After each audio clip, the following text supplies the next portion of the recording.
We begin with new heat tonight on the man Chuck just mentioned, Trump lawyer Michael Cohen. He sits in the bullseye of two different Trump scandals right now, the Mueller probe into collusion, yes, and yes, the payments to Stormy Daniels that Cohen and Trump lied about.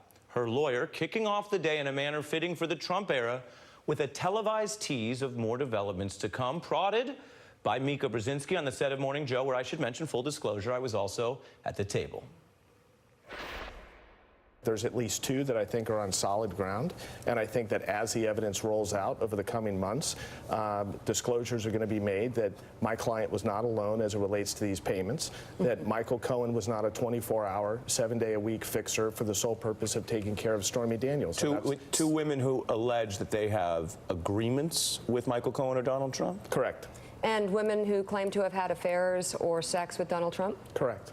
I'm joined by Sol Weisenberg. He was deputy independent counsel in the Whitewater investigation and participated in the questioning of President Clinton in his grand jury appearance, bringing a lot of experience to this discussion. Also, former prosecutor Seth Waxman and David Frum, a speechwriter for George W. Bush, who has talked about corruption issues with Donald Trump from the start.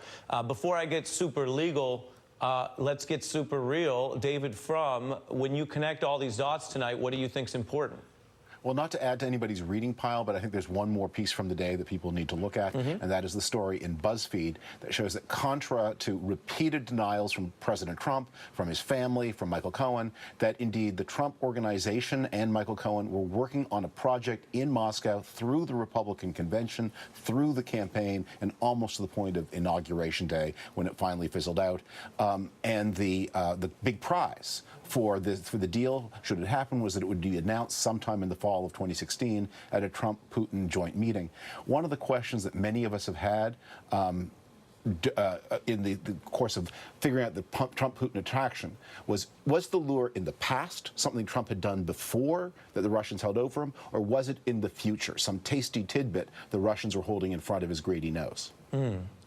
Put that in context, Seth, to the open investigations and the increased attention on Michael Cohen and these somewhat missing or at least mysteriously disappeared records. Yeah, I mean, every time we hear about Michael Cohen, we hear about more and more contacts with Russians, and it goes to the idea of this conspiracy, potential conspiracy between the Russians and the Trump campaign to influence the 2016 election, and whether there were gifts or payments as part of a quid pro quo. So now we're hearing about this activity going into the Moscow hotel and connections there. So as for the missing documents, I've seen some reports that FinCEN, the Financial Enforcement Network, has come out and said that they oftentimes, or not often, but do limit access. So it may be the case that these files hadn't in fact gone missing, that they are simply being limited in access by either Bob Mueller or the Southern District of New York. And then finally, whether they're restricted or missing, the underlying documentation at the individual banks will still exist. So I have little doubt that Bob Mueller or whomever, in the Southern District of New York can go out and get the underlying documents, because the SARS... Right, let me jump in, just because we're moving so fast. What you're saying is that the underlying evidence is not necessarily going to be gone. That's not what's concerning about it from, say, a chain of custody position. And we're 6 minutes into the show, so obviously we're going to talk chain of custody because it's exciting.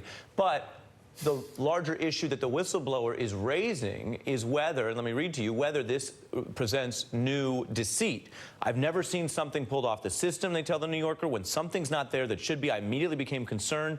That's why I came forward. The person goes on to call it terrifying. To say that I am terrified right now would be an understatement. This is a terrifying time to be an American, to be in this situation, to watch all of this unfold. This is a person who is obviously taking risks to leak and saying their concern is that there might be people inside the authorities of the financial oversight system of the American government trying to hide stuff. I mean, that's the allegation, you would think, is that there's a mole operating for Trump or someone that's in favor of Trump that's trying to bury evidence. I find that hard to believe. With these computer databases these days, the idea that someone could go in and manipulate the system and truly permanently delete a computer file, it just doesn't happen. I mean, I can tell you, working with the FBI agents, I would be involved in cases and say, can we get this email from 10 years ago, where I would never be able to accomplish that? They would go in there and incredibly, they'd be able to find find it through servers or all sorts of avenues. So the idea that, you know, someone, a mole, was able to intentionally go in there and manipulate and delete a FinCEN computer SARS that was an electronic format, I find it difficult to believe. I'm going to hit pause on this. We have breaking news coming to our newsroom, building on reporting out of the Wall Street Journal, NBC News. Now reporting for the very first time this moment, Paul Manafort's former son-in-law, who also was in business with him, has flipped and cut a secret plea deal with federal investigators, a matter of major significance to obviously the open Mueller case against Paul Manafort. Panel stays with me, but first I'm joined by phone by NBC investigative journalist Andrew Blankstein. Andrew, what can you tell us? Well, Ari, we know from sources, law enforcement sources, that Jeffrey Yohai, Paul Manafort's former son-in-law, has reached a plea deal to plead guilty in connection with a real estate fraud case that's been ongoing in Los Angeles. What we don't know is whether it involves local prosecutors in the Central District of California, or it involves people on Bob Mueller's team. We also don't know the specific details or when a potential plea would be entered and when that happens, when there would be a sentencing. You mentioned the timing. One of the most tantalizing parts of the Wall Street Journal reporting on this in the last few moments was that what might have been reached as a secret deal as far back as January, which means whomever Paul Manafort's former son-in-law is cooperating with, it's been going on all this year. Well, one of the things in terms of checking back on this, obviously, when this initially dropped, the question was it going to be a matter of time? When was the case going to get going? And now, although we don't know the specifics of what the plea deal would be in exchange for, we know that certainly Bob Mueller's people have been looking into all aspects of his former father-in-law's finances.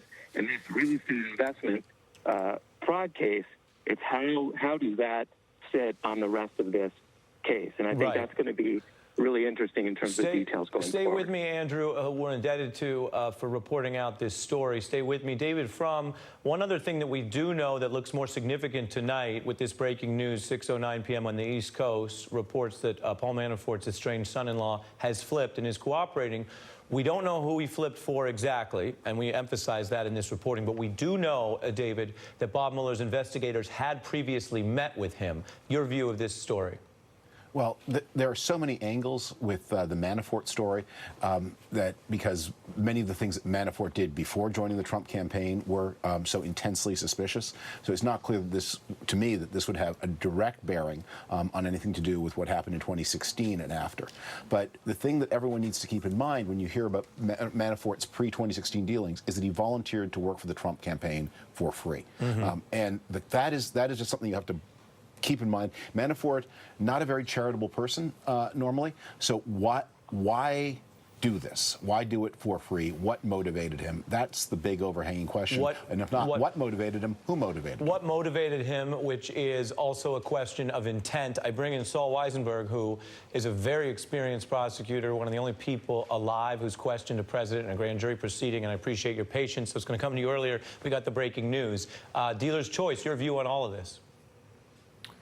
Well, one thing to really look at when you're dealing with the Mueller investigation is to look at the plea agreements and to look at the language of the plea agreements. And one thing that is striking about the language of the plea agreements and the associated documents is it doesn't look like and hasn't looked like for a long time like he has a case on criminal collusion, conspiracy to violate any of the offenses that have to do with the campaign activity. We see that in the Flynn plea agreement and statement of the offense, and we see it in the Papadopoulos one. So it'll be very interesting to look at this. There's nothing in those two or in the Gates agreement that would indicate, I mean, typically you will lay your case out in some way to let it be known that there's very damaging evidence here. And so I would say wait and look carefully at the language. With respect to your report about the Ronan Farrow report, I mean, what's interesting to me is, if I'm not mistaken, it's a crime to do what this person did, the source, to leak it. I think Farrow even says it in the article. I haven't had a chance to look at the statute, so you can be sure. No, as you know, the SARs, those kind of activity reports are highly protected. And that means there'll be a criminal investigation. I mean, they're already looking at the leak, but there'll be a criminal investigation probably of this. And I think at some point, Farrow, if he has a prosecutor as aggressive as Patrick Fitzgerald was with the press, that he can expect a subpoena, and he'll have to make a decision about whether or not he's willing to go to prison to protect the source, because it's a very big deal to leak one of these. I completely agree with Seth. The information is there. The information isn't going to be lost. But also, if you read that report, many of the people Farrow talked to, at least half of the people, I think, said, well, there could be an explanation for this other than the theft or the erasure. And I appreciate that nuance. And indeed, NBC's reported on the possible counterintelligence reasons, which is to say it was put to the side for the right reason, not the wrong reason, although I did read the allegation from the whistleblower. Seth, when you look at these reports breaking right now, just over the last 5 minutes or so, that Paul Manafort's estranged former son-in-law has flipped as far back as January, is cooperating with investigators, and that while we don't know whether that directly comes from the Mueller probe or separately, this is a person that was on their radar, that was investigated, that did meet with Mueller's investigators. Walk us through, just as a line prosecutor, how this kind of thing works. Why, for example, is it a secret plea deal? Other plea deals have been released in the normal course of other investigations. Your analysis. Yeah, I think it couldn't be any more clear to me. They want Paul Manafort. You know, there were 3 people in that Trump Tower meeting, Kushner, Don Jr., and Paul Manafort, and they are trying to get someone on the inside of that meeting to cooperate and flip with the government to roll them up onto Don Jr., Kushner, and potentially the president. And so they are trying to put whatever pressure they can, be it an indictment in D.C., an additional indictment in Virginia, which, as I understand it, is about 300+ years, and now they've flipped his son-in-law. You know, why is it secret? So let me go to the secret thing. I mean, it's hard to be afraid of a concealed weapon if you can't see it. So why secret if the goal is pressure? Well, I don't know that they didn't tell Paul Manafort this hadn't been going on, or his lawyer. I would suspect they had. Why secret, though? It could be that they have proactive cooperation going on. In other words, they flipped him, and it could be the case. I'm completely speculating here. You're talking about a wire? Talking about a wire, that they wired him up and got him into conversations. Well, Paul Manafort's on house arrest, so in theory, he could still have phone calls and meetings.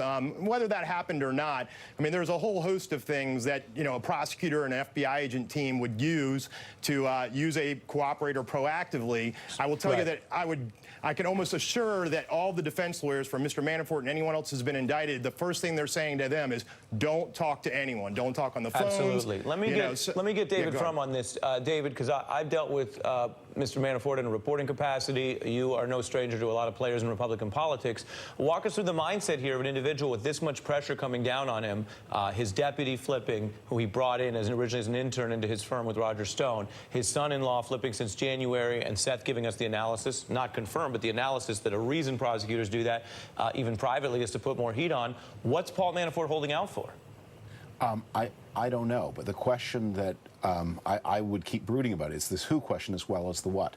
When Paul Manafort went to work for Donald Trump for free, did he do so because he had people to please, or people to whom he owed money, people who might come at you with something a little bit more frightening even than a subpoena?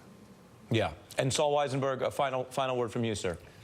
Well, if the son-in-law was wearing a wire while he talked to a federal defendant under custodial control, that would be an amazingly aggressive and risky prosecutorial tactic. So again, I think we have to wait and see. I mean, I think you need to be very careful to not to make enemies with your former son-in-law. I think that's a very important lesson. Well, it all depends on what he has on you, like so many things. My special thanks to Andrew Blankstein calling in with the breaking news, Saul Weisenberg, Seth Waxman, and David Frum, a lot of experts on this panel.